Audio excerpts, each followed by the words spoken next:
13 लाखाचं नुकसान झालं याचं. हे सगळेजण म्हणते बांधकाम ठेकेदार काय करून राहिले. यांच्याकडून म्हणजे हे नाही, सिटी इंजिनियर जबाबदार आहे, पवार जबाबदार आहे. मग आतापर्यंत तुम्ही काय केलं? आम्ही तुम्हाला निवेदन दिले पवार साहेब असताना की हे पावसाळ्याच्या पूर्वी केलं पाहिजे. भरून पाणी लोकांच्या घरात घुसून राहिलं. झोपला आहे प्रशासन. यायले म्हणावं हे म्हणते बांधकाम विभाग, ती यायची जबाबदारी नाही आहे. ते सिटी इंजिनियरनं काय केलं? त्याला सिटी इंजीनियर बारिश के पहले महानगर पालिका के प्रशासन ने इसकी जिम्मेदारी लेना ज़रूरी है। कई सालों से ये दिक्कत जाती, ये पहली बार हुआ ऐसा नहीं है। ये पूरा अम्बा नाला साफ करना बारिश के पहले ज़रूरी था। कल रात में जो बारिश हुई उसके वजह से व्यापारियों का हॉस्पिटल दवाखाने में डॉक्टर साहब के पूरा पानी, ये बच्चे का 4-5 लाख रुपए का नुकसान हुआ। मोहन प्रोविज़न जो दुकान है किराना की, और पूरे लोगों के घरों में पानी घुसा, ये ओवरफ्लो हो गया। तो इसकी जिम्मेदारी प्रशासन ने लेनी चाहिए और दोबारा बारिश में ऐसी घटना नहीं होनी चाहिए। इसकी दखल प्रशासन ने अपनी जिम्मेदारी पालनी चाहिए, वरना इसके लिए स्पेशल आंदोलन किया जाएगा। अंबादेवीच्या नाल्याचं पाणी संरक्षण चौकात कमरी एवढं होतं. माझ्या घरातले गहू तांदूळ डाळ सगळं विजून गेले. आता गरीब माणूस आम्ही काय करावं? जीवाकोने आम्ही महानगरपालिकेला फुल टॅक्स भरतो. हे विनंती आहे प्रशासनकडून, आजी प्रतिनिधीकडून का आमचे गरीब लोकांकडे लक्ष ठेवावे. मसाळदार मोहन प्रोविजन 4 नंबर 7 नंबर दुकान आहे माझं. दोन्ही दुकान आहे. पण बोलून राहिलो गोपी बुंदेले पूर्ण नाल्याचं पाणी घुसलं.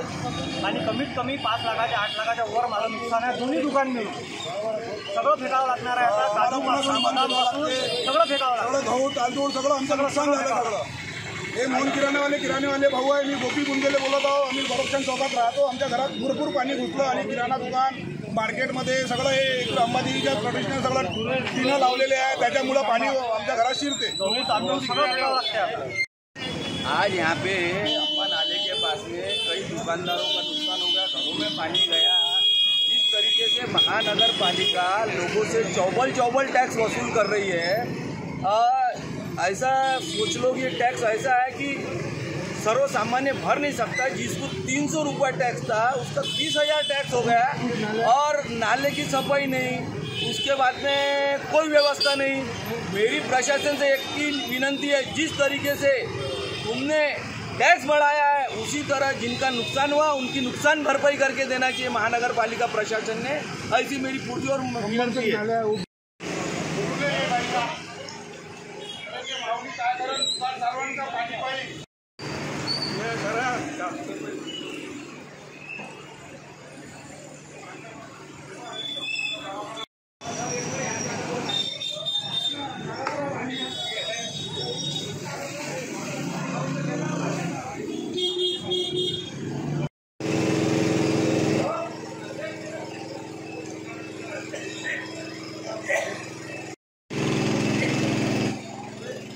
ये अम्बा नाले का पानी है,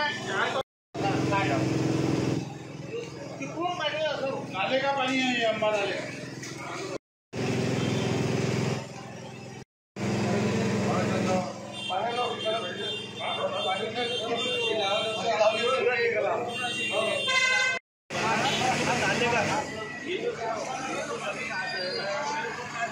काम करेगा वो जो भी काम करेगा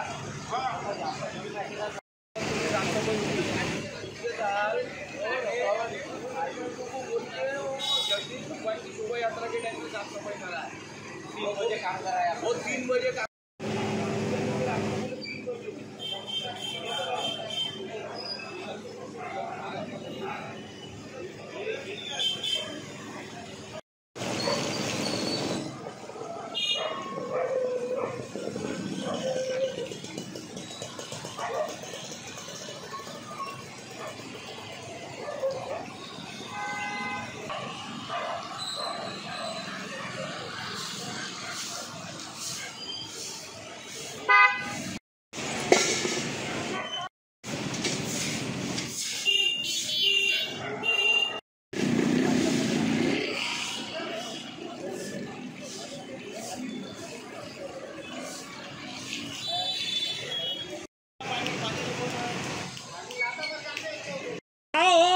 ये ना सिटी चैनल वाला है, आज न्यूज पे डाल दे सभी।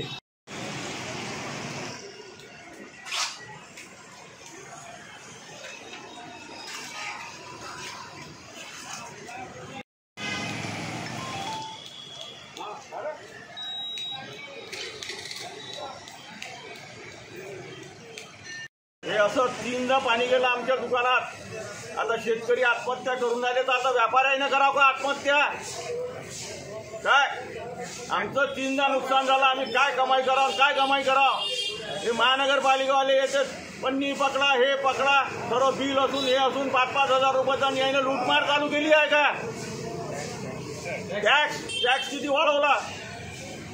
काय टॅक्स एवढा वाढवला तर आता आम्ही आत्महत्या करण्याची पाळी आली आमच्यावर। आज आम्ही दखल घेतली त्याची सांगा, आम्ही कसं आज विलास भाऊ आले, काँग्रेसनं दखल घेतली, आज या इकडे बाकी कोणीच नाही आलं।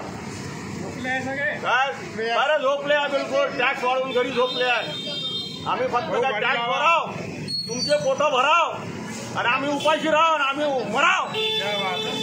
काय ऐसे होना चाहिए। आम्ही मराव का तुम्ही सांगा? आम्ही आत्महत्या करतो आता, आम्हाला लटका लागेल आता फाशीवर।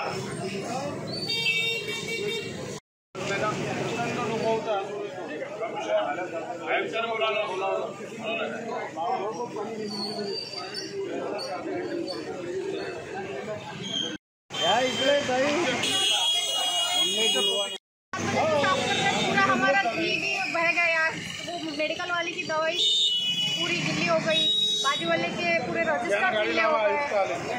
3 घंटे से साफ कर रहे हैं, फिर भी पानी नहीं निकल रहा। अच्छा हुआ वो फ्रिज खराब नहीं हुआ, नहीं तो आज कितना बड़ा नुकसान होता था। सुबह से परेशान हो गए, पूरा यानी नाली तो है ही नहीं, बहता ही नहीं कुछ, वो नाले साफ करते नहीं, इसलिए पूरा पानी ओवरफ्लो हो रहा। हा जो अमरावतीतला प्रसिद्ध अंबा नाला आहे, या अंबा नाल्याची यावर्षी महानगरपालिकेनं अजिबात साफसफाई केली नाही। दुर्दैवानं काल रात्री प्रचंड पाऊस झाला आणि या प्रचंड पावसानं अगदी या उंचापर्यंत या सगळ्या गोरक्षण चौकातल्या दुकानांमध्ये पाणी शिरलं। या ठिकाणी व्यापारी छोटे छोटे व्यापारी आहे, लहान लहान व्यापारी आहे, तरुण वर्ग आहे, युवा वर्ग आहे, बिचाऱ्यांनी आपापली दुकाने या ठिकाणी फाटली आहे आणि अगदी त्यांच्या दुकानात 2-2, 3-3 फुटापर्यंत पाणी आतमध्ये घुसलं। महापालिका वर्षभर जी काही चुकीची कामं करतात, त्या चुकीच्या कामाचा भूदंड हा नागरिकांना बसत असतो, दुकानदारांना बसत असतो। आजही या ठिकाणी ज्या ठिकाणी जे आउटलेट होते, अनेक वेगवेगळ्या पाणी जाण्यासाठी वेगवेगळ्या पाईपलाईन होत्या, त्या सगळ्या बुजवून त्यांनी एका ठिकाणी आणल्यामुळे नाल्याला मोठ्या प्रमाणात पूर आला।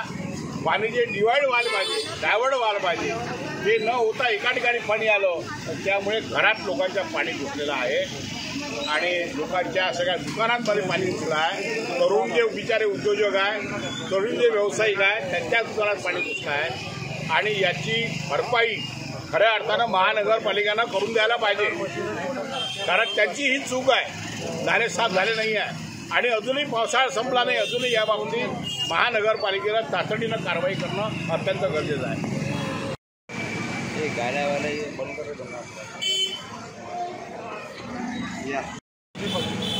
परंतु यावेळेला तो साफ न झाल्यामुळं दरवर्षी आपण साफ करतो, तुमचा दोष नाही, तुम्ही नवीन आले, पण आधीच्या आयुक्तांनी आणि प्रशासनाने पावसाळ्याच्या आधी पूर्ण बॉटमपासून नाला साफ केला तर हा प्रॉब्लेम आला। प्रत्येक दुकानात साहेब पाणी आहे, म्हणजे हे जे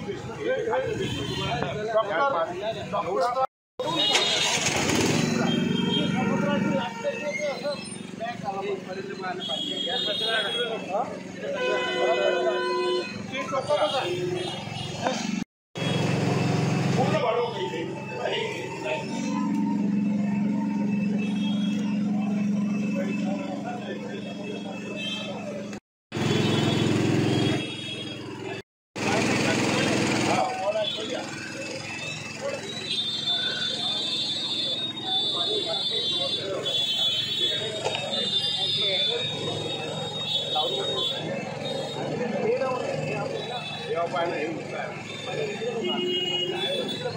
नाल्याचं पाणी साहेब समोर नाही गेलं, त्याच्यामुळे ते पूर्ण मागे नाल्याचा फ्लो कमी झाला म्हणून ते पाणी पूर्ण नाल्याच्या पाठीमागून इकडून जो नाला वाहतोय समोर पाणी अडकलं ते, त्यामुळे ते काय झालं याच्या खालनं नाली का नाच्या मागचं नाली पाणी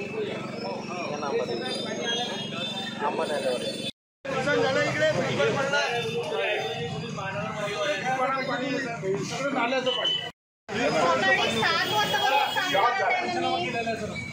भाई बोला ना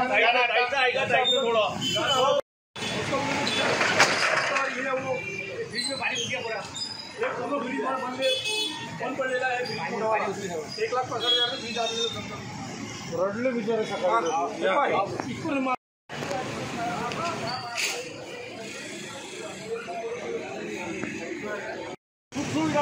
दादा काय झालं, याच्या आधी पवार साहेब आयुक्त होते, आता नवीन आले मान्य करतो. गोष्ट काय झाली, जर हे आधी असते पण काय होतं, नागरिकांची म्हणे नेहमीच ओरड राहते म्हणे साफसफाईसाठी. बरोबर त्यांचं स्टेटमेंट आम्ही पेपरला वाचलेलं आहे.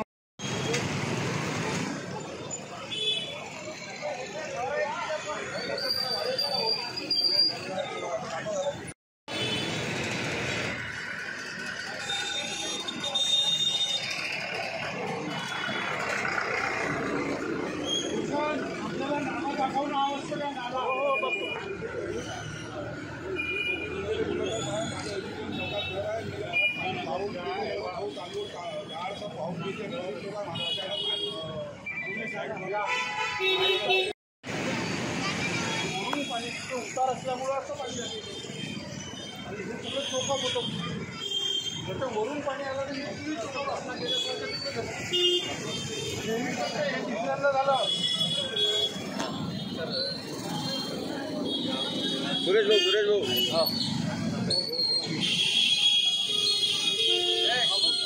काढले पाहिजे त्यातले पिल्लर.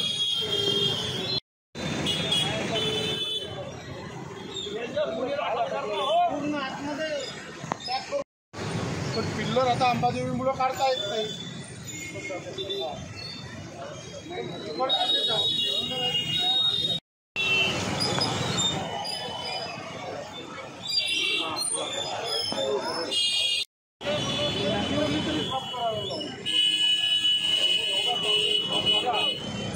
चौथी घटना त्याला सगळं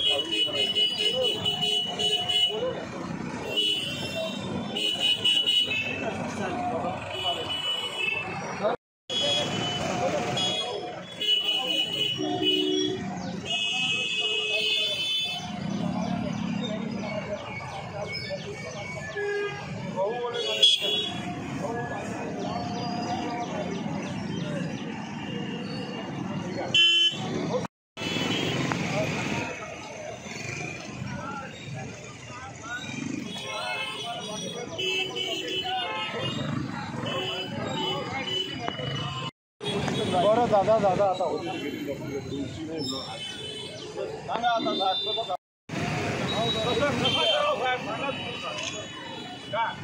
आम्हाला लटकून तरी द्यायचा, कोपरं तरी घरात आलं.